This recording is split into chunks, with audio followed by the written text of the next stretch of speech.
Bom, muito boa noite a todos que estão nos acompanhando. Vamos resolver aí, mostrar para você como a questão da prova estava muito tranquila e como você pode aí justamente perceber que você teve todos esses aspectos batidos na questão para que você possa aí comparar com o que você viu nas aulas. Começar aí a primeira questão de informática sobre o BR Office, essa que eu tenho aqui na minha sequência, por exemplo. Então a primeira questão ele trouxe lá uma figura do BR Office Writer com um texto de ética, diga-se de passagem, ética no serviço público.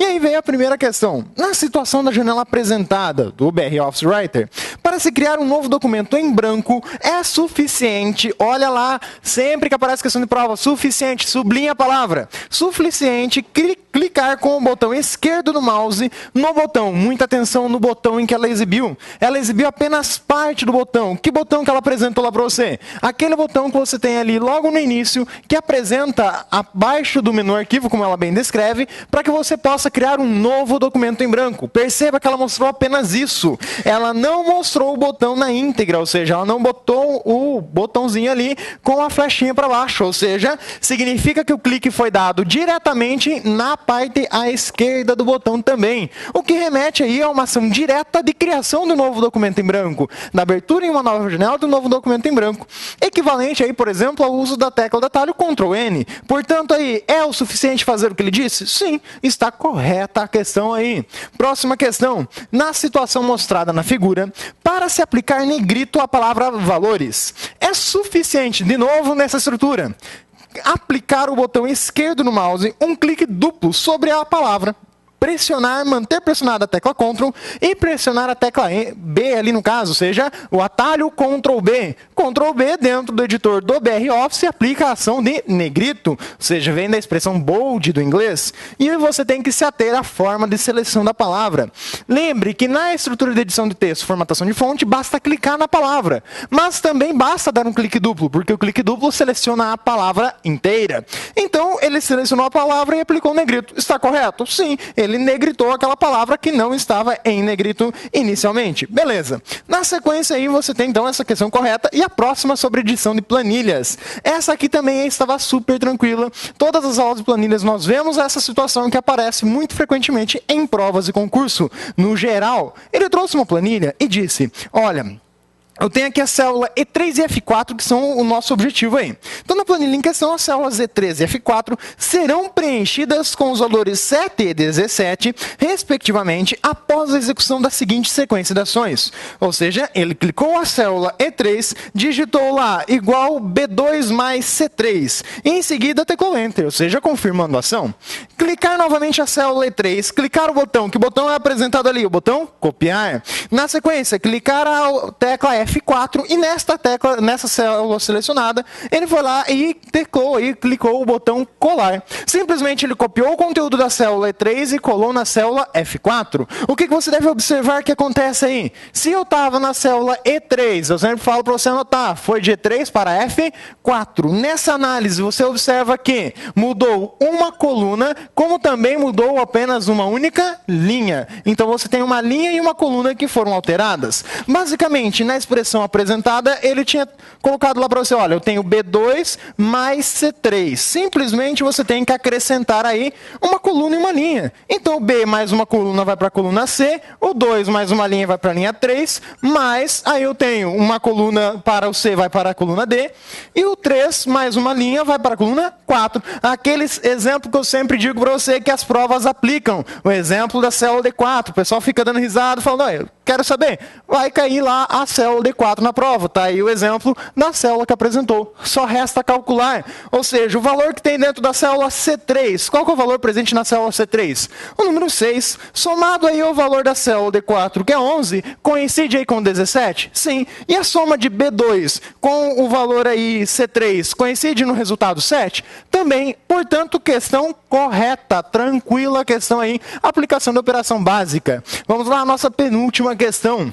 Ao contrário de um vírus de computador, que é capaz de se autorreplicar e não necessita de um programa hospedeiro. Sublinha aí, não necessita de programa hospedeiro. Para se propagar, um worm não pode se replicar automaticamente e aí necessita de um programa hospedeiro.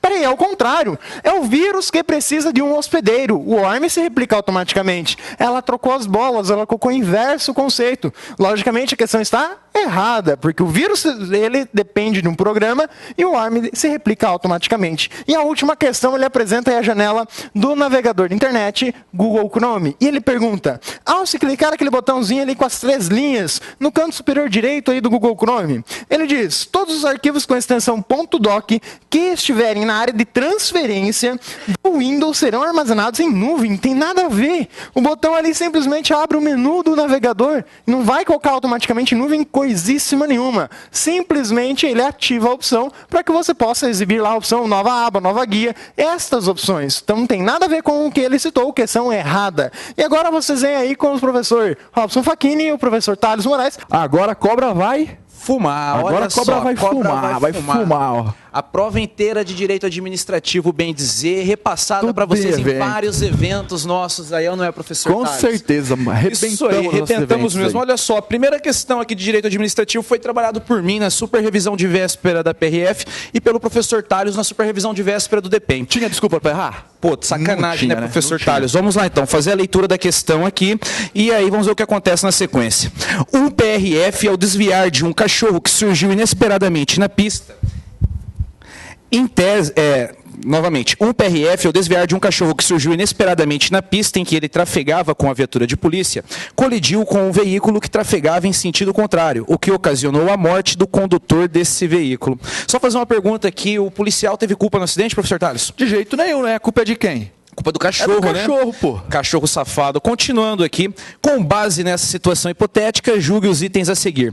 Em razão da responsabilidade civil objetiva da administração, o PRF será obrigado a ressarcir os danos causados à administração e a terceiros, independentemente de ter agido com dolo ou culpa. E aí, professor Thales? Mas está muito errado isso daqui, mas é claro, a banca tentou fazer o quê? Confundir responsabilidade da administração com responsabilidade do agente.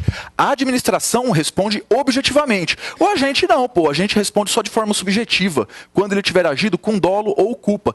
Tá na Constituição Federal, tá na Lei 8.112, tava tranquilo. Padrãozinho, né? Só tentou enganar o candidato. Isso aí, só para ficar a referência legal. Na Lei 8.112 pega o artigo 126, só confirmando aqui, o artigo 122 na Lei 8.112, que vai trazer a regrinha aí, ó, responsabilidade civil decorre de ato omissivo ou comissivo, doloso ou culposo, sem dolo ou culpa, então não tem responsabilidade civil. E o artigo 37, parágrafo 6 da Constituição Federal, que traz a regra da responsabilidade civil objetiva, mas para quem? Para a administração. Isso mesmo. Tentaram jogar. Começaram falando da administração e vem o PRF, né? Joga escondidinho ali, só para pôr no dele.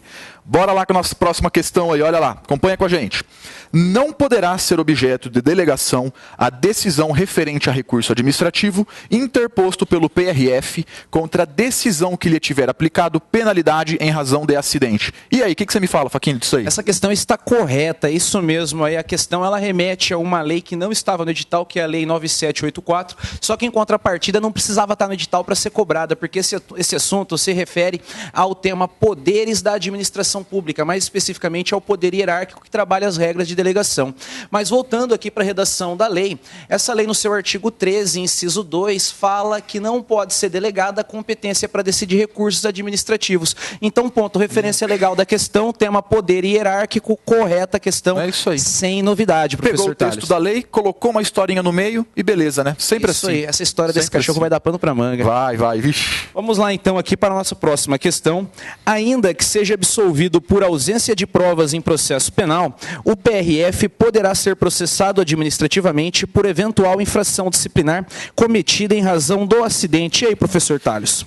Essa daqui, vamos ver. Ainda que seja absolvido por ausência de provas, o PRF poderá ser processado? Claro que ele poderá. Quando a gente estuda aí responsabilidade, lá na Lei 8.112, penalidades disciplinares, o que fala? Que as esferas são independentes. O cara pode levar 3 chuchos, civil, penal, administrativo, tudo junto, tudo acumulado.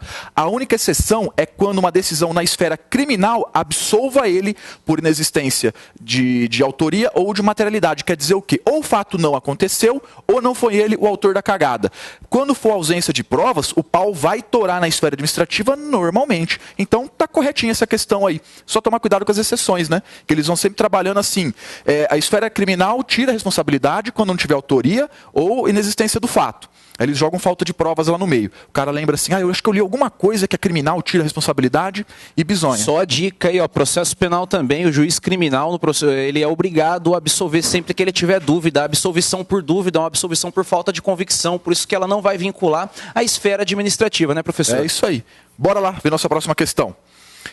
Praticado ato ilegal por agente da PRF, deve a administração revogá-lo? O que você diz? Sacanagem, hein, professor? Pelo amor de Deus, isso daí é claro que está errado. Assunto que foi trabalhado por nós aí nos 72 horas. Quando a administração pública pratica um ato ilegal, o ato deve ser anulado e não revogado. A revogação somente é cabível para os atos legais discricionários. Então, muito fácil essa daí. E vamos para a nossa próxima questão aí. Por ser órgão do Ministério da Justiça, a PRF é órgão do Poder Executivo, integrante da administração direta. E aí, professor? Essa daí é aquela que a pessoa olha e fala, tem pegadinha aqui, tá errado, procura pelo em ovo, né? O único ovo que tem pelo é aquele que vem em pares, né? Que é aquele que vem embaixo, assim. Então não procura pelo em ovo não, pô, tá certo. A administração direta, Poder Executivo não tá dentro? Sim, Poder Executivo é administração direta. O Ministério da Justiça não faz parte do Poder Executivo? Beleza. E a PRF é órgão de quem? Ministério da Justiça. Então tá certinho isso daí, cobrar aqueles decretos esquisitos, aquelas leis diferentes lá, né? Só pra gente pegar e jogar uma complementação top aí, vai. Olha só aqui, o Decreto-Lei 200/67, no artigo 4º, inciso 1, joga lá, que a administração federal compreende a administração direta, que constitui os serviços integrados na estrutura administrativa da Presidência da República e dos ministérios. Então, enquadrou o ministério aí. E depois, na sequência, o Decreto 6.061, no artigo 2º, inciso 2, a linha H, considera o Departamento de Polícia Rodoviária Federal como integrante do Ministério da Justiça. Acabou, se está dentro da administração direta, né, professor? É aquela que é tão fácil que fala assim, tá, tem rolo, né? Mas tem nada, é assim mesmo, o que parece que geralmente é. A não ser aquela pessoa que fica parada na esquina, assim. A próxima questão que a gente corrigir é essa daqui, ó. Os atos praticados pelos agentes públicos da PRF estão sujeitos ao controle contábil e financeiro do Tribunal de Contas da União. E aí? Com certeza, professor Tálio, essa questão está correta. Afinal de contas, o Tribunal de Contas da União, ele é responsável por auxiliar o Congresso Nacional no controle externo. E o Congresso Nacional, fazendo o controle externo, ele vai controlar a atuação de toda a administração pública e dos três poderes. A administração pública federal da União, administração pública do Poder Executivo, do Poder Legislativo e do Poder Judiciário. Na questão passada, nós vimos que a PRF está dentro do Poder Executivo, certo? Então, pronto. O Tribunal de Contas vai sim fazer o controle contábil e orçamentário aí, financeiro dos atos praticados pela Polícia Rodoviária Federal, com certeza. Pura letra de lei, né? Igualzinho tá na Constituição. Só referência aí, dá uma olhada no artigo 70 e o parágrafo único desse mesmo artigo na Constituição Federal e também o artigo 71 ali no inciso 2, que vem trazendo as competências do Tribunal de Contas da União. Sabe por que isso aqui pega? É aquela parte que o pessoal tá na Constituição mais avançada. Ah, isso aqui é meio esquisito. Eu acho que não cai. E nem lê, né? E nem lê, tá vendo? Cai e quando cai, cai fácil. Realmente, é só questão de fazer a leitura do texto da lei, né? Bom, agora aqui vamos para a nossa próxima questão.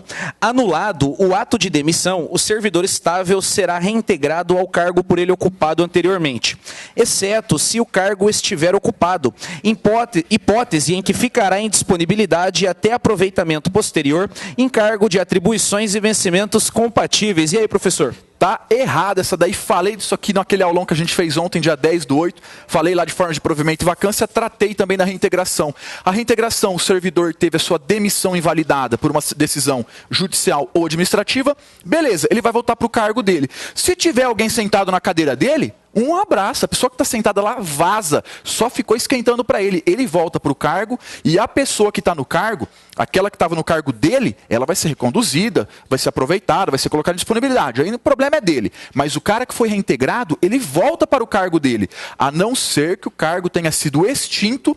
Aí ele é colocado em disponibilidade. Mas nessa hipótese aqui, a banca fez o quê? Trocou um com o outro. Se tem alguém no cargo dele, um abraço, o cara roda, ele volta. Então tá errado essa questão aí. Lei 8.112 tá lá no artigo 28 e parágrafo 2º desse mesmo artigo. Isso aí, professor. Bora partir aí. Vamos ver. A próxima questãozinha. O servidor público federal investido em mandado eletivo municipal somente será afastado do cargo se não houver compatibilidade de horário, sendo-lhe facultado, em caso de afastamento, optar pela sua remuneração. Bom, agora eu estou com uma dúvida aqui, professor. Em primeiro lugar, para a pessoa ser eleita para um cargo eletivo municipal, quais são as opções aí? prefeito ou vereador, né? Não tem prefeito ou vereador, certo? Mas no caso do prefeito, se eu não estou enganado, você me corrige aí, não tem como falar em compatibilidade de horário. Automaticamente o servidor eleito prefeito, ele é afastado do seu cargo, ele opta pela remuneração. Agora no caso, né, professor, do servidor eleito para vereador, que vai ser levado em consideração a compatibilidade de horário. Se houver compatibilidade de horário, ele vai poder acumular o seu cargo e a vantagem de vereador aí. Agora, se não for possível, não houver compatibilidade de horário, aí também não vai haver acumulação, né? Nesse caso, o servidor ele vai ficar afastado do seu cargo e optar pela remuneração. Então, é claro que a questão está errada, pois ela fala de forma genérica, mandato eletivo municipal. Negativo. Tinha que ter feito a distinção entre mandato de prefeito ou mandato de vereador. É isso aí mesmo, pegadinha padrão, né? Joga tudo lá no meio, a pessoa fala, eu lembro verdade, vereador e tal. Mas falou de vereador, falou mandato eletivo municipal, engloba os dois, então tá errada mesmo, sem dúvida. Isso aí, só para constar, dá uma olhada aí no artigo 94, inciso 2 e 3 da Lei 8.112. E agora que vamos para a nossa próxima questão trabalhada na superrevisão de véspera, hein? Não é possível a aplicação de penalidade a servidor inativo, ainda que a infração funcional tenha sido praticada anteriormente à sua aposentadoria. E aí, professor, certo ou errado? Tá doida essa questão também, lógico que tá errado. Facchini trabalhou na superrevisão, eu trabalhei também na superrevisão lá do DEPEN. Eu imagino o seguinte, o cara tá trabalhando, já poderia estar aposentado. O cara, quando já está para aposentar, mesmo já tem o tempo de serviço, fala, tá cagando pro serviço público, vai causa lá na repartição. Aí tá rolando um PAD, ele fala, vou me lascar, vou me aposentar. E aí fica por isso mesmo?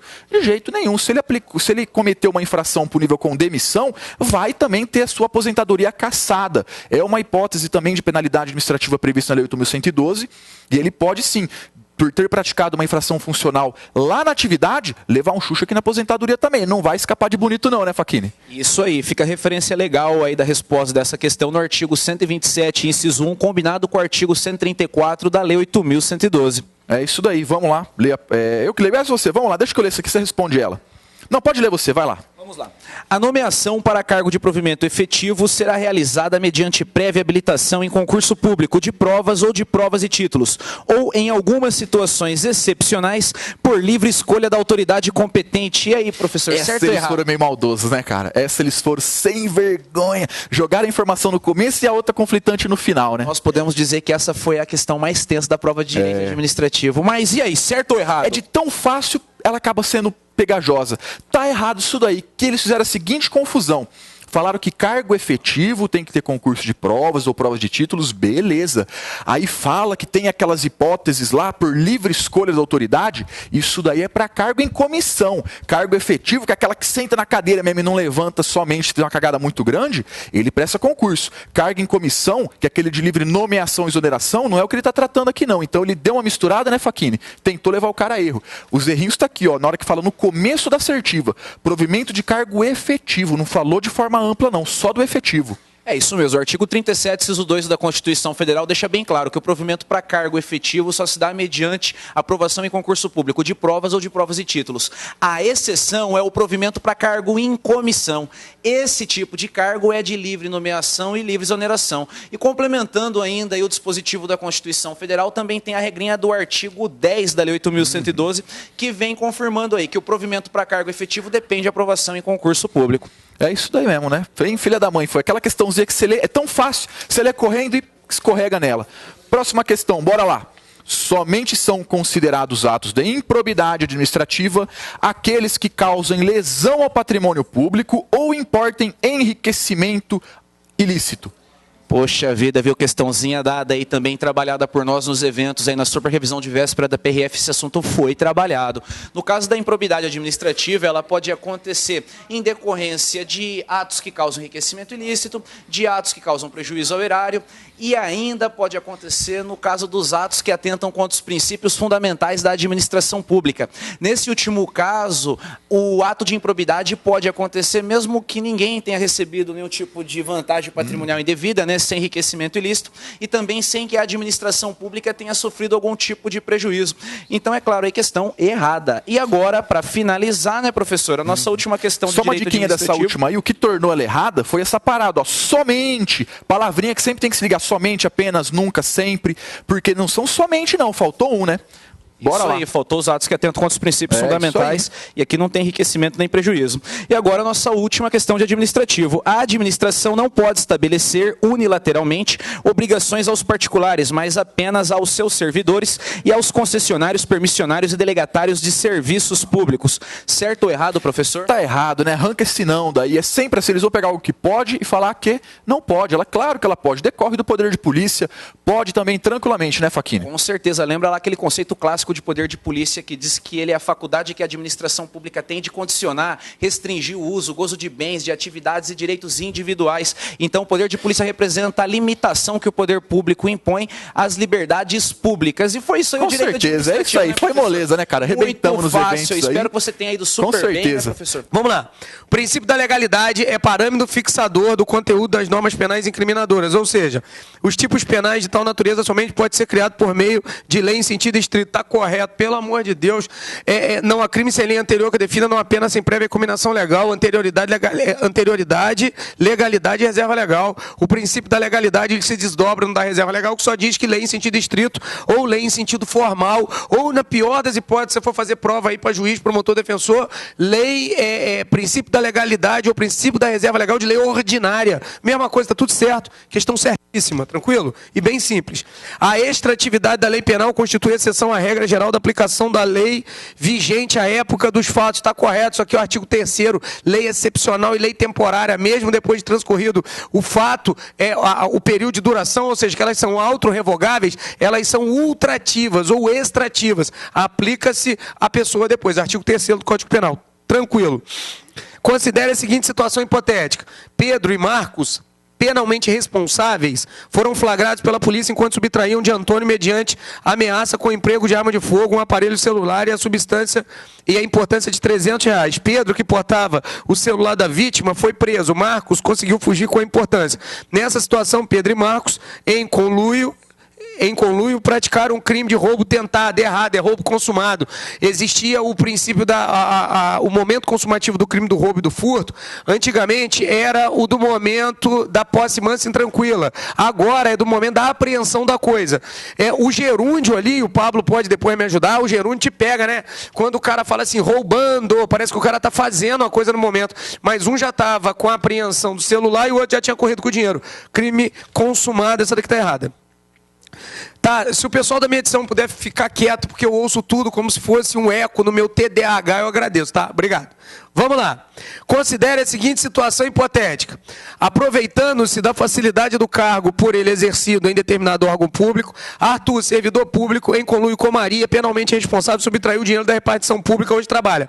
Maria, que recebeu a parte do dinheiro subtraído, desconhecia ser Arthur funcionário público. Nessa situação hipotética, Arthur cometeu o crime de peculato e Maria o delito de furto. Tá certo. Artigo 30 do Código Penal, elementares e circunstâncias. A elementar se comunica se for de conhecimento do terceiro que participa do crime. Ou seja, o cara é agente público, a mulher não é, e a mulher não sabe da qualidade dele, mas ele usa a função e a qualidade, ele entra no peculato, ela entra no furto, tá certo. Evandro, eu errei isso. Cara, errou porque não estudou, errou porque não se dedicou em turma regular, turma de exercício simulado, errou porque não pegou madrugadão, errou porque não errou porque errou. Porque para perder essa prova, para perder essa PRF aqui, você tava de sacanagem se tivesse colado com a gente. Beleza? Tranquilo. Vamos lá. Próxima. O crime de concussão configura-se com exigência por funcionário público de vantagem indevida, ao passo que a configuração do crime de corrupção passiva basta solicitar e receber a vantagem ou ainda aceite promessa tal vantagem de recebê-la. Cara, tá correto. O que que faz? Lembra aquela aulinha que eu dou de diferenciação de crime? Que eu pego crimes contra a administração pública e coloco corrupção passiva, concussão, prevaricação, condescendência criminosa. E eu vou direto nos verbos. Então, não era nada mais do que isso. A prova veio simples. Tranquilo? Próxima. Considere que o indivíduo penalmente capaz e em total estado de embriaguez decorrente de caso fortuito atropele um pedestre causando-lhe a morte. Nessa situação, a embriaguez não excluirá a imputabilidade do agente. Está errado, ela exclui sim embriaguez por caso fortuito ou força maior. Evandro, o que é caso fortuito? Evento da natureza imprevisível e inevitável. Ou o evento é caso de força maior, que é evento humano imprevisível e inevitável. Nessa situação, exclui a imputabilidade. Quem teve aula com a gente sabe da árvore do crime. Fato típico antijurídico culpável, a culpabilidade tem imputabilidade, potencial consciência da licitude e exigibilidade de conduta diversa. O que exclui a imputabilidade é a inimputabilidade. Pode dar a menor idade, doente, mental, louco, total no momento da ação da omissão, e a embriaguez, que ela só a de caso fortuito e força o quê? Maior. O legal é que na prova de escrivão caiu lá o princípio do actio libera in causa, ou seja, que o caso de embriaguez aumentava e agora caiu que diminuía. Ou seja, 3 provas juntas eles só revezaram, nego. Tranquilo para quem estudou. Vamos para frente. Evandro, eu queria esse papel que está na tua mão. Calma que depois a gente vai postar o gabarito comentado, tá? Mas eu vou repetir para você. Tem que ficar aqui, porque estudando com a gente é que você vai para frente. Gabarito extra oficial você está estudando, sabendo tendência de banca. Vamos para a próxima. O ordenamento jurídico brasileiro prevê a possibilidade de ocorrência de tipicidade sem antijuridicidade, assim como antijuridicidade sem culpabilidade. Está certo, pelo amor de Deus, árvore do crime. Fato típico antijurídico culpável. Evandro, me dá um exemplo. Tu entrou na PRF, meu brother, tu botou uma arma na cintura e um distintivo. Depois que você estudou esse tempo todo, passou por essa putaria de turma de exercício, turma regular, exercício simulado, depois que você fez super revisão de véspera, reta final, 72 horas, ficou a madrugada sem estudou, fez um psicológico, fez um físico, fez um médico, uma merda no curso de formação, bota o ar na cintura, você vai deixar alguém te matar? Não. Aí o cara chega e fala, parado, me passa a BMW branca que você comprou, o Eduardo que comprou uma branca. Legal. Se o cara tá tentando te roubar, você saca, dá um tiro nele, é legítima defesa, amigo. O que você vai fazer? Você vai cometer um homicídio, mas você vai estar em legítima defesa, você vai estar usando moderadamente dos meios necessários para conter injusta agressão atual, iminente, direito seu ou de outro, mas você já matou o cara morreu. Então é fato típico, mas não foi antijurídico. Agora, existe antijurídico sem ser culpável? Existe.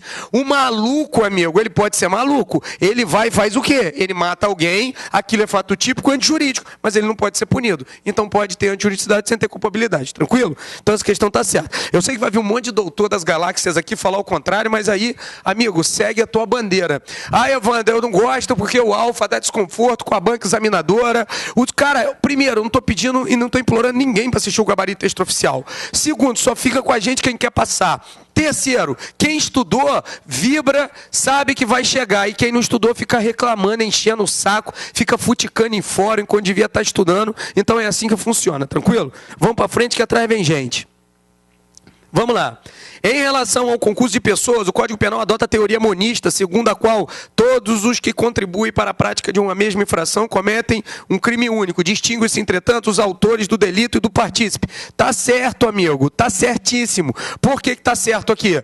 Primeiro que é, artigo 29, quem de qualquer forma concorre para o crime, responde nas penas a essa combinada na medida de sua culpabilidade. Teoria monista unitária, essa é a regra. E efetivamente separa o autor do partícipe. O autor, ele pode ter a teoria que é a regra, que é a restritiva, ou a exceção, que é a teoria do domínio do fato, que é minoritária, e o partícipe entra na acessoriedade limitada, tranquilo? Então ele faz a separação entre autor e partícipe, sim. Vamos para frente aí. Caramba, olha essa daqui, cara, de conflito aparente de norma penal. Havendo conflito aparente de normas penais, aplica-se o princípio da subsidiariedade, que incide no caso de norma descrever várias formas de realização de figura típica, bastando a realização de uma delas para que se configure o crime. Você sabe o que está errado? Esse aí é o princípio da alternatividade. Exemplo é o artigo 33 da 11.343. Ele diz lá, olha só, até a matéria do Eduardo. A lei de drogas. Importar, exportar, remeter, preparar, fabricar, adquirir, vender, qualquer um dos verbos que você enfiar ali, vai estar o crime consumado já. Então, o princípio estava trocado, beleza? Vamos que vamos. Lembrando que para escrivão a gente entrou com recurso, tá? Na questão de conflito aparente de norma. A banca conseguiu me enfiar o único exemplo que cabe tanto para a especialidade quanto para a subsidiariedade. Mas aí a gente já entrou com recurso. Considere a seguinte situação hipotética. Joaquim, penalmente capaz, desferiu 5 desferiu não, vamos lá. Joaquim, penalmente capaz, desferiu diversos golpes de facão contra Manuel, com o intuito de matá-lo. Ou seja, a intenção era homicida. Então já entra no homicídio. Mas este, tendo sido socorrido e levado ao hospital, sobreviveu. Nessa situação hipotética, Joaquim responderá pela prática de homicídio tentado, com pena reduzida, levando-se em conta a sanção prevista para o homicídio consumado. Tá certo. Evandro, por que esse troço tá certo? Porque se você pegar o artigo 14, inciso 2, ele vai dizer o seguinte, que todo crime tentado é o mesmo crime consumado, reduzido obrigatoriamente de 1/3 a 2/3. Então, é efetivamente a pena do crime consumado reduzido. Tranquilo? É redução obrigatória. Vamos para a próxima. Tá acabando. Beleza? Em se tratando de crime de furto mediante fraude, a vítima ludibriada entrega voluntariamente a coisa ao agente. No crime de estelionato, a fraude é apenas uma forma de produzir a vigilância exercida pela vítima sobre a coisa, de forma a permitir a sua retirada. Por que está errado? Ele inverteu os conceitos. Cara, o furto mediante fraude é quando você usa uma fraude e subtrai a coisa. O estelionato, você usa a fraude e a pessoa te entrega por engano. Então ele inverteu os conceitos. Vou repetir. Quer aula regular? Quer, Evandro? Cai com a gente que você vai para frente. Beleza?